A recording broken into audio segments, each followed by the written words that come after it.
Welcome back to NutrinerdRx, where science meets realistic weight loss. And today, we'll use a food-first approach to learn how to turn your favorite high-calorie, low-filling meals into a low-calorie, high-filling version, featuring mac and cheese. The 3 key strategies to make any meal lower in calories, yet be even more filling than before. You want to add more weight to the meal, increase its protein content, and boost its fiber. To learn why, watch this video. These adjustments reduce calories while triggering different satiety signals in the brain, making meals a lot more filling. However, people tend to take this a bit too far, sacrificing the meal's flavor and texture way too much. I'm going to show you how to do this the right way, using the classic mac and cheese bowl as an example. Standard box mac and cheese contains about 950 calories per bowl, is very calorie dense at almost 2 calories per gram, is low in protein and contains virtually no fiber. We're going to transform it into this creamy, rich bowl of mac and cheese, but it's only going to be 425 calories, only have 0.8 calories per gram, 31% protein at 33 grams, and is packed with fiber. Let's break down mac and cheese into its 2 main components, the pasta and the cheese sauce. For a lot of meals, choosing a better pasta makes a big difference. Classic mac and cheese uses refined grain elbow pasta, packing calories and lacking fiber. Fiber adds bulk without calories and it feeds your gut. Both of these things help you feel more satiated throughout the day, so they're important. Now, let's compare some alternatives. I have 4. Barilla protein noodles, edamame noodles, 3 Farm Daughters, and Fiber Gourmet. To compare pastas, check the fiber to carb ratio. Identify pastas that have more fiber per gram of carbohydrate. These options typically have less calories, more weight, more protein, and obviously more fiber. Next, out of your good options, pick the option that best matches the texture and flavor that you love. Edamame noodles might work for you, but they don't for me. And personally, I found that Fiber Gourmet noodles taste and feel the most like the original. In fact, I can barely tell the difference. Alright, get 1 box of these noodles boiling.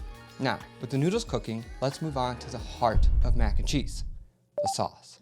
This is where we're going to recreate that creamy texture and cheesy flavor. Traditional mac and cheese achieves its creaminess and flavor with fat like butter and the cheese packet. But fat adds calories, provides no protein or fiber, and doesn't contribute much weight to make the dish more filling. So, our goal is to make a calorie lighter, protein-packed version without losing the classic creamy texture. So step 1, creating the sauce base. For creaminess, we need ingredients with a muted flavor or ones that complement the flavor of the dish.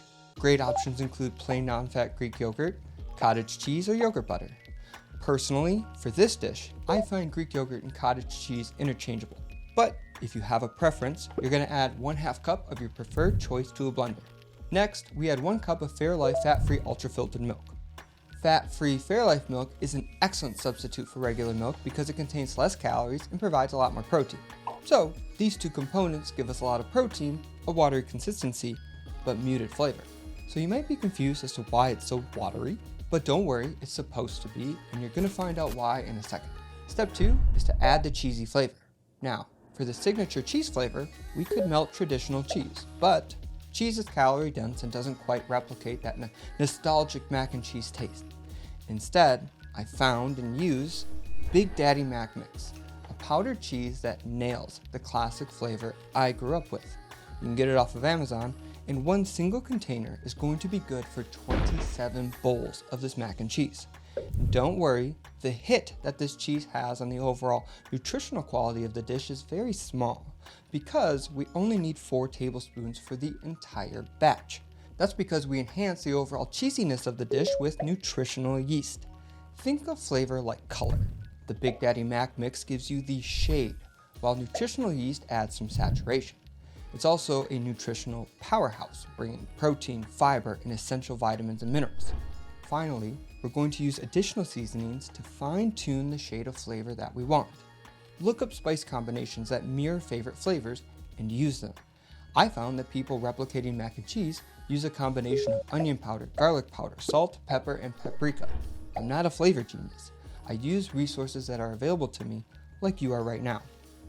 Use this entire flow of logic that we've created to recreate any type of pasta dish or sauce that you want to improve. Because now we're ready to blend, and you are going to find that blending this does give you a watery mixture. but that was intentional, because the final ingredient to perfect our sauce is cornstarch. We use something like cornstarch because if we did rely solely on Greek yogurt or cottage cheese, even though they do have muted flavors, you'd eventually get that tanginess that they bring to dishes, which we don't want. Cornstarch solves this issue because it lets us use Fairlife milk, which isn't tangy. That's because cornstarch is a thickening agent without adding many calories, just 2 tablespoons for the whole batch. Cornstarch thickens because as it's heated, it absorbs water through a process called starch gelatinization. It's essentially giving the water from the milk more structure, making the sauce thicker and creamy. The more you add, the thicker it gets. But it's important to add cornstarch evenly. So we're going to mix 1 part cornstarch with 1 part cold water. For this recipe, 2 tablespoons of each. With your noodles cooked and drained, return them to the pot. I used a pan, but I really recommend a pot, and pour in your watery cheese sauce. Heat until the noodles and sauce are warm. Then add the cornstarch mixture and stir. The heat activates the thickening process, and stirring ensures no lumps form. And in just over 3 minutes, watch the sauce thicken into a rich, creamy texture. It's kind of insane. Just look at how much better this new version is. We've cut the calories in half, kept the weight the same, packed it with protein and fiber, all while maintaining that classic mac and cheese look and taste. And it's as quick to make as the store-bought version. Give this mac and cheese a try and let me know what you think. There's a link to my socials that contain an even shorter video showing the recipe with ingredients, instructions, and a visual walkthrough from start to finish. There, you can also find other meals using these same principles shown here for other dishes, and some other tips as well. If you enjoyed this video, don't forget to like, subscribe, and comment what dish you'd like to see next. Thanks for watching, and I'll see you next time.